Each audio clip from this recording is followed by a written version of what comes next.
अगर आप world map देखें तो शायद ही कोई दो कंट्रीज इतने ज्यादा जुड़वा नजर आएं जैसे यमन और ओमान है। जजीरा अरब की सदर्न साइड पर मौजूद ये दोनों कंट्रीज न सिर्फ शेप और साइज में एक जैसे हैं बल्कि इनकी ज्योग्राफीज और नेचुरल रिसोर्सेज भी ऑलमोस्ट सिमिलर हैं। दोनों ही कंट्रीज में ऑलमोस्ट एक जितने ही ऑयल और गैस के रिजर्व्स हैं और दोनों ही कंट्रीज दुनिया के दो बहुत ही इम्पोर्टेंट चोक पॉइंट्स के बिल्कुल ऊपर है। ओमान स्ट्रेट ऑफ हॉर्मुज के बिल्कुल एज पर है और पर्शियन गल्फ से आने वाला सारा तेल और गैस यहाँ गल्फ ऑफ ओमान से ही गुजरकर बाकी दुनिया को जाता है। इसी तरह यमन बाबल मंदेब स्ट्रेट के बिल्कुल साथ है। बाबल मंदेब ही वो पॉइंट है जहाँ से एशिया और यूरोप का 80% ट्रेड गुजरता है। ये यूरोप और एशिया को आपस में कनेक्ट करने का सबसे छोटा रूट है। तो ये दोनों कंट्रीज जियोपॉलिटिकली बहुत ही इंपॉर्टेंट लोकेशंस पर हैं। इसी तरह दोनों ही कंट्रीज में अरब्स रहते हैं जिनका कल्चर और जुबान ऑलमोस्ट सिमिलर है। दोनों ही कंट्रीज में सुन्नी मुस्लिम ज्यादा रहते हैं, गो के यमन में जैदी शिया भी हैं जिनके पास आजकल यमन का कंट्रोल है, मगर वो सुन्नी के मुकाबले में थोड़े हैं। इसी तरह ओमान में 45% लोग इबादी फिरके से हैं, जबकि बाकी 45% पॉपुलेशन सुन्नी है और सिर्फ 5% शिया मुस्लिम्स हैं। लेकिन एथनिकली ये दोनों कंट्रीज हैं अरब ही। लेकिन अगर हम इन दोनों कंट्रीज की इकोनॉमिक सिचुएशन को देखें तो जमीन आसमान का फर्क है। एक तरफ ओमान है जो मिडिल ईस्ट की डेवलप्ड तरीन इकोनॉमीज में से एक है, जहाँ ह्यूमन डेवलपमेंट इंडेक्स 0.82 है। याद रहे कि ह्यूमन डेवलपमेंट इंडेक्स 0 to 1 के स्केल पर मेजर होता है, 1 being the highest and 0 obviously being the lowest। और ये इंडेक्स किसी भी कंट्री के लोगों की खुशहाली बताता है। दूसरी तरफ यमन का ह्यूमन डेवलपमेंट इंडेक्स सिर्फ 0.42 है और इसका GDP per capita 9th lowest in the world है। यमन के ही दूसरे पड़ोसी सऊदी अरेबिया का ह्यूमन डेवलपमेंट इंडेक्स 0.87 है। तो एक ऐसा कंट्री जिसके पड़ोस में इतने अमीर मुल्क हों, वो इस हाल में क्यों है कि उसकी 82% आबादी शदीद गरीबी का शिकार है। उनके पास खाने पीने, एजुकेशन और बेसिक हेल्थ केयर फैसिलिटीज तक नहीं। और पिछले 60 सालों से उस मुल्क में ऐसी आग लगी हुई है जिसमें लाखों लोग जल चुके हैं। 2014 से तो यमन में ऐसी भयानक सिविल वॉर शुरू हुई है जिसमें 80,000 से ज्यादा लोग मारे जा चुके हैं और लाखों को यमन छोड़कर जाना पड़ा है। आज का यमन सिर्फ ज्योग्राफी की सेंस में एक कंट्री है। इन जियोग्राफिकल बाउंड्रीज के अंदर यमन बहुत से ग्रुप्स और फिरकों में डिवाइडेड है जिन्हें डिफरेंट कंट्रीज बैक कर रहे हैं। एक तरफ हौसी हैं जिनका यमन के बड़े बड़े शहरों पर कंट्रोल है और जिन्हें ईरान की फुल सपोर्ट है। इसी तरह यमन के सेंटर और सदर्न साइड पर ये वाइट एरियाज वो हैं जहां पर अलकायदा का कंट्रोल है। रेड हाईलाइटेड एरियाज वो हैं जहां पर दूसरे सुन्नी ग्रुप्स का कंट्रोल है जिन्हें सऊदी अरब और यूएई बैक करते हैं। और ये yellow highlighted area southern transitional council के कंट्रोल में है जो सदर्न यमन को बाकी यमन से अलहदा करना चाहते हैं। यमन इज डीपली डिवाइडेड, लेकिन यमन इस हालत तक पहुंचा कैसे? ओमान जैसी ज्योग्राफी और नेचुरल रिसोर्सेज होने के बावजूद वो उससे इतना पीछे क्यों है? यमन और ओमान के इन डिफरेंसेस के पीछे इन दोनों कंट्रीज की हिस्ट्री, ज्योग्राफी और लीडरशिप का बहुत ही बड़ा हाथ है। सबसे पहले चलते हैं दोनों कंट्रीज की हिस्ट्री में। दोनों ही मुल्क 16th सेंचुरी में नॉन अरब पावर्स के कंट्रोल में थे। 1519 में ऑटोमन एम्पायर ने सारे नॉर्दर्न यमन पर कब्जा कर लिया और अगले 400 साल तक वर्ल्ड वॉर 1 के खात्मे तक यमन ऑटोमन एम्पायर के ही कंट्रोल में रहा। दूसरी तरफ ओमान पर पोर्चुगीज एम्पायर ने 1507 में कब्जा कर लिया और उसे अपनी कॉलोनी बना लिया। लेकिन पोर्चुगीज एम्पायर का ओमान पर यह कंट्रोल सिर्फ अगले 100 साल तक रहा, क्योंकि लोकल ओमानियों ने इकट्ठे होकर पोर्चुगीज एम्पायर के खिलाफ स्ट्रगल की और उन्हें 1650 में यहाँ से भागने पर मजबूर कर दिया और उनसे मस्कत का कंट्रोल वापस ले लिया और यहीं से शुरुआत हुई ओमानी सल्तनत की। ओमानियों ने पोर्चुगीज का सी ट्रेड एक्सपीरियंस यूज करते हुए पूरे इंडियन ओशन में ट्रेड का जाल बिछा दिया। आज के ईरान से लेकर पाकिस्तान, इंडिया और ईस्टर्न अफ्रीका तक का सारा ट्रेड ओमानी सल्तनत के कंट्रोल में था। मस्कत से लेकर अफ्रीका में जंजीबार तक का सारा हिस्सा ओमानी एम्पायर का हिस्सा ही माना जाता था। फिर 1872 में ओमान और ब्रिटिश एम्पायर में प्रोटेक्टोरेट एग्रीमेंट हुआ, जिसके मुताबिक ब्रिटिश एम्पायर ओमान को प्रोटेक्शन देगी और बदले में ओमान के रिसोर्सेज और जमीन में उसका हिस्सा होगा। ये एग्रीमेंट 1951 में जाकर खत्म हुआ और उसी साल ओमान ब्रिटिश कॉलोनियल कंट्रोल से आजाद हो गया। इसके बाद ओमान में जो सुल्तान आए वो बहुत ही अल्ट्रा कंजर्वेटिव थे, इतने ज्यादा कि उन्होंने ओमान में लिटरली सारी सारी टेक्नोलॉजिकल डेवलपमेंट बैन कर दी। मतलब इस हद तक सख्ती की कि आप 15 मिनट से ज्यादा पब्लिक में बात नहीं कर सकते थे, सन ग्लासेस नहीं पहन सकते थे। यही वजह है कि लोगों में अनरेस्ट बढ़ने लगा और सुल्तान की पॉपुलैरिटी गिरने लगी। ये वो वक्त था जब अरब की ऑयल इंडस्ट्री बूम कर रही थी और सारा यूरोप इस तेल पर डिपेंडेंट था और ब्रिटिश नहीं चाहते थे कि कोई इंस्टेबिलिटी हो और ओमान जैसा कंट्री जो इतनी जियोपॉलिटिकली इंपॉर्टेंट जगह पर है वो उनके हाथ से निकल जाए। इसीलिए ब्रिटिश ने 1970 में सुल्तान के बेटे काबूस बिन सैद को अपने ही बाप के खिलाफ कू के लिए उकसाया और 23 जुलाई 1970 को सुल्तान के ही बेटे ने उसकी हुकूमत का तख्ता उलट दिया। लेकिन ओमान के लिए ये कू बहुत ही खुशकिस्मत साबित होने वाला था। सुल्तान काबूस एक इंतहाई जबरदस्त एडमिनिस्ट्रेटर थे। गो के सुल्तान काबूस डेमोक्रेटिक नहीं थे मगर अपने लोगों के लिए वो किसी मसीहा से कम नहीं थे। उन्होंने अगले चंद सालों में ओमान और ओमानी सोसाइटी को बिल्कुल रेवोल्यूशनाइज कर दिया। 1970 में जब वो सुल्तान बने तो पूरे ओमान में सिर्फ 3 स्कूल, 19 हॉस्पिटल्स और सिर्फ 10 किलोमीटर की पक्की सड़क थी। अगले सिर्फ 15 सालों में सुल्तान काबूस ने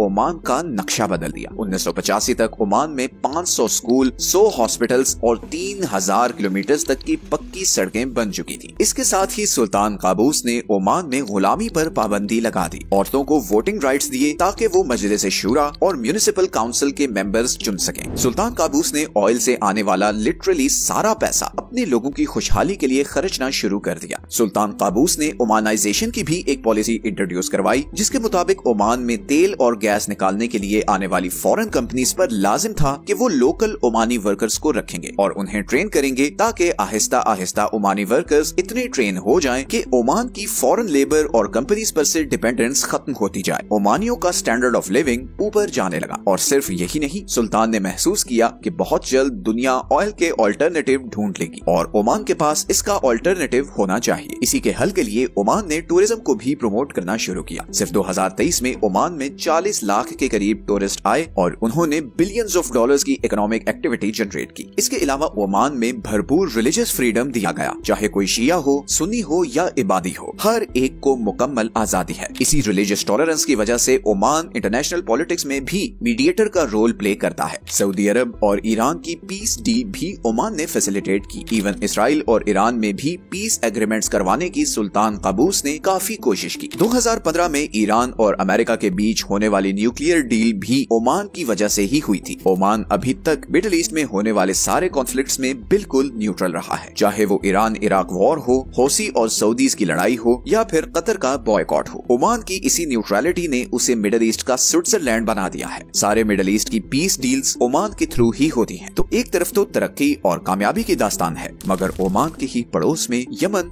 एक बिल्कुल ही दूसरी कहानी है। अभी तक हमने इस वीडियो में देखा कि यमन 16वीं सेंचुरी से वर्ल्ड वॉर 1 के एंड तक ऑटोमन एम्पायर के कंट्रोल में रहा था। लेकिन यहाँ पर बहुत जरूरी है जिक्र करना यमन के एक जियोग्राफिक फैक्ट का जिसका हिस्टोरिकली बहुत बड़ा इम्पैक्ट रहा है और वो फैक्ट है यमन की ये माउंटेन रेंज। ये वो सारा एरिया है जहाँ से यमन में ज़ैदी शिया मूवमेंट शुरू हुई। ये लोग इन पहाड़ों की वजह से बाहर की दुनिया से कट ऑफ थे और इसीलिए ये यमन के साहिली इलाकों में रहने वाले लोगों से कंपैरेटिवली बहुत ज्यादा कंजर्वेटिव थे। ये बिल्कुल ऐसा ही है जैसे सऊदी अरब की कोस्टल पट्टी वाले सारे एरियाज जैसे कि मक्का, मदीना और जद्दा में रहने वाले लोग इंटीरियर सऊदी अरेबिया जैसे कि रियाद जैसे शहरों में रहने वाले लोगों से ज्यादा खुले जहन के थे क्योंकि कोस्टल एरियाज ट्रेड रूट से कनेक्टेड होते हैं और इसीलिए यहाँ पर रहने वालों का बाकी दुनिया से इंटरेक्शन रहता है और जब इंटरेक्शन होता है तो जाहिर है उनका एक्सपोजर, उनकी टॉलरेंस बाकी लोगों की बनिस्बत ज्यादा होती है। ऐसा ही सिनेरियो कुछ यमन का भी था। ये ज़ैदी शिया 400 साल तक ऑटोमन एम्पायर के खिलाफ लड़ते रहे थे और जब 1918 में वर्ल्ड वॉर 1 के बाद ऑटोमन एम्पायर खत्म हुई तो इस पावर वैक्यूम में इन्हें मौका मिला और इस ग्रुप ने सारे नॉर्दर्न यमन पर कब्जा करके यहाँ पर अपना कंट्रोल कायम कर लिया जिसे मुतवक्किलाइट किंगडम के नाम से जाना जाता था। यही ग्रुप आगे चलकर वो होसी मूवमेंट बना जिसे आज हम बहुत अच्छे से जानते हैं। तो वर्ल्ड वॉर 1 के बाद सिचुएशन ये थी कि नॉर्दर्न यमन में इस ज़ैदी ग्रुप का कंट्रोल था जबकि सदर्न यमन ब्रिटिशर्स के कंट्रोल में था। ज़ैदी शियाज को इमाम याहिया लीड कर रहा था जिसे एक बहुत ही सख्त और इंटॉलरेंट बादशाह माना जाता था। हिस्टोरिकली ये पता चलता है कि इमाम याहिया दूसरे रिलीजियस ग्रुप्स जैसे कि सुन्नी, क्रिश्चियंस या जूस के मामले में काफी सख्त थे जिसकी वजह से नॉर्दर्न यमन में रहने वालों में इमाम के खिलाफ बहुत शदीद गुस्सा था। अब यहाँ पर एक बहुत ही इंटरेस्टिंग पॉइंट आने वाला है जिससे आपको पता चलेगा कि ये रिलीजन और देश कार्ड सिर्फ अवाम को बहकाने के लिए यूज होता है। ऊपर के लेवल पर एलीट्स के लिए असल चीज उनका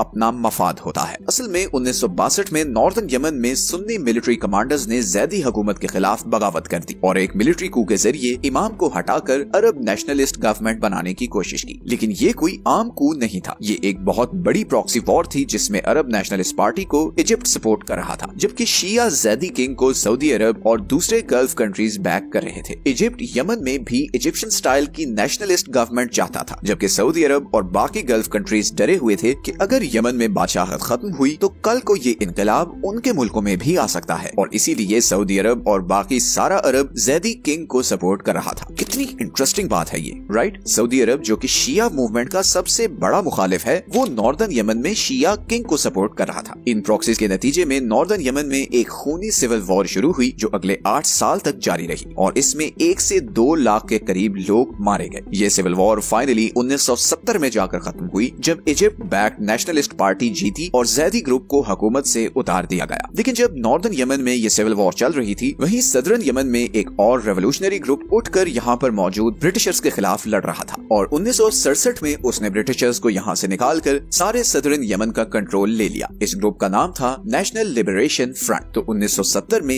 यमन 2 हिस्सों में बट चुका था। नॉर्थ में इजिप्ट बैक्ड अरब नेशनलिस्ट्स का कंट्रोल था, जबकि साउथ में एक रेवोल्यूशनरी कम्युनिस्ट आइडियोलॉजी से इंस्पायर्ड ग्रुप का कंट्रोल था, जिन्हें नॉर्दर्न यमन से आजादी चाहिए थी। यही वो टाइम था जब यमन में एक नई प्रॉक्सी वॉर शुरू हुई। अमेरिका ने नॉर्दर्न यमन की अरब नेशनलिस्ट गवर्नमेंट को बैक करना शुरू किया, जबकि सोवियत यूनियन ने सदर्न यमन के कम्युनिस्ट ग्रुप को सपोर्ट करना शुरू किया, क्योंकि ये शायद पूरे मिडिल ईस्ट में वो अकेला कंट्री था जहां पर कम्युनिज्म की सपोर्ट थी। दूसरी तरफ सारी अरब किंगडम्स थी जो जैदी किंग के हारने पर बहुत परेशान थे, मगर उससे भी ज्यादा परेशान वो सदर्न यमन के कम्युनिस्ट ग्रुप से थे, क्योंकि कम्युनिस्ट आइडियोलॉजी तो वैसे ही बादशाहत के बहुत खिलाफ थी। इसीलिए सारे अरब किंगडम्स ने ना चाहते हुए भी नॉर्दर्न यमन को सपोर्ट करना शुरू किया। नॉर्थ और साउथ यमन में अगले 8 साल मुसलसल कशमकश रही और फिर फाइनली 1979 में अरब लीग की रिक्वेस्ट पर दोनों तरफ के लीडर्स ने पीस एग्रीमेंट किया और यमन को इकट्ठा करने का ऐलान किया। लेकिन ये सब होने में 10 साल लग गए और फाइनली 1990 में नॉर्थ और साउथ यमन इकट्ठे हुए और वर्ल्ड मैप पर रिपब्लिक ऑफ यमन वजूद में आया और Ali Abdullah Saleh republic of Yemen के पहले प्रेसिडेंट बने। अब्दुल्ला सॉलेह 1990 से 2012 तक यमन के प्रेसिडेंट रहे और वो न सिर्फ यमन बल्कि पूरे अरब की हिस्ट्री के सबसे करप्ट तरीन प्रेसिडेंट साबित हुए। 2012 की यूएन की रिपोर्ट के मुताबिक सॉलेह ने अपनी 22 साल हुकूमत में हर साल यमन की ऑयल सब्सिडी प्रोग्राम से $2 बिलियन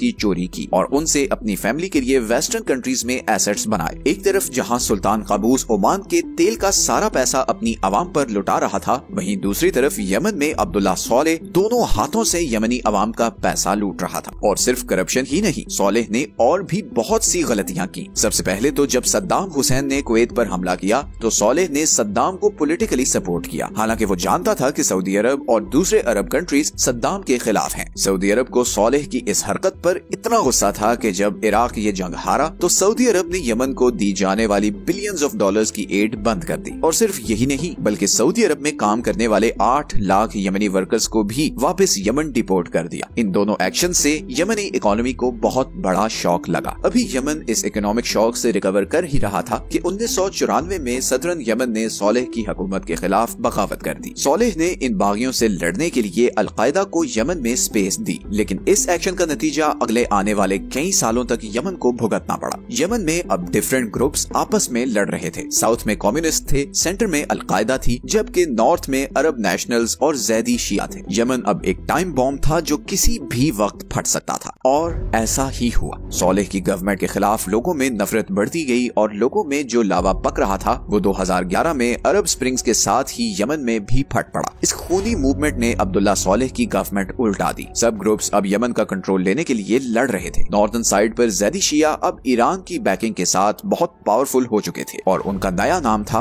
होसी। होसी एक तरफ सॉलेह की गवर्नमेंट, एक तरफ अलकायदा और दूसरी तरफ साउथ के सुन्नी ग्रुप्स के साथ लड़ रहे थे। इस लड़ाई का क्लाइमैक्स हुआ 2014 में जब होसियों ने सॉलेह के सपोर्टर्स को शिकस्त देते हुए यमन के कैपिटल सना पर कब्जा कर लिया और यमन की गवर्नमेंट का भी कंट्रोल ले लिया। और यहीं से फिर यमन में वो खूनी सिविल वॉर शुरू हुई जो आज की डेट तक चल रही है। आज यमन वर्ल्ड पावर्स का बैटल ग्राउंड बन चुका है। ईरान, सऊदी अरब, अमेरिका, रशिया सब अपने अपने फायदे के लिए अपनी पसंद के ग्रुप्स को सपोर्ट कर रहे हैं, मगर इन प्रॉक्सीज की सजा यमन के आम लोगों को मिल रही है। आज हाल ये है कि 20% यमनी लोगों को 2 वक्त का खाना नहीं मिलता, लाखों लोग बेघर हो चुके हैं, लाखों नौजवानों का कोई फ्यूचर नहीं है और हर गुजरते वक्त के साथ यमन इन प्रॉक्सी मुल्कों की डर्टी पॉलिटिक्स का होम ग्राउंड बनता जा रहा है। इसीलिए मैं अपनी वीडियोस में बार बार लीडरशिप का जिक्र करता हूँ। जिस खुशकिस्मत मुल्क को अच्छी लीडरशिप नसीब हो जाए उसकी तकदीर बदल जाती है। सिंगापुर, चाइना, सऊदी अरब, यूएई और ओमान इसकी बहुत बड़ी एग्जाम्पल्स हैं।